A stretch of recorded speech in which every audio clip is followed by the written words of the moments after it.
भी पराया के जान के ना हमरा बिना छौरी करबे बिहान जके ससुरा में होई भी पराया के जान के ना हमरा बिना छौरी करबे बिहान याद कहले ते जहिए कोहबर में छौरी मिलला बोलाबे रही घर में चुमा देने रही चौकी के तर में छौरी मिलला बोलाबे रही घर में चुमा देने रही चौकी के तर में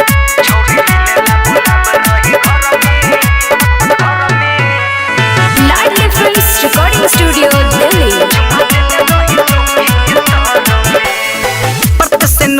तू चले जो वही भोरवा में सच कैसे छुपई भी तू लोरवा में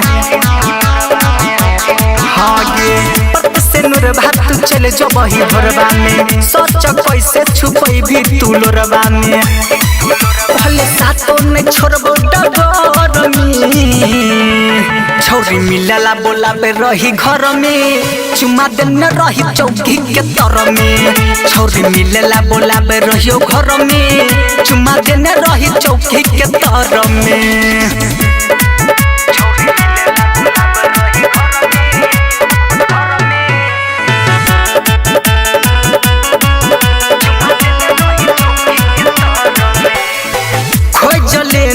छौ तोहर मनमा लखा ललो न जैसन सजनमा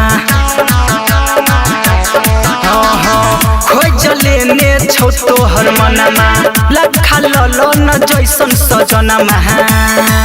जब भी राइटर सबरिया के घर में छौरी मिलेला बोलाबे रही घर में चुमा देने रही चौकी के तर में छौरी मिलेला बोलाबे रही घर में चुमा देने रही चौकी के तर में लाडली फिल्म्स रिकॉर्डिंग स्टूडियो दिल्ली।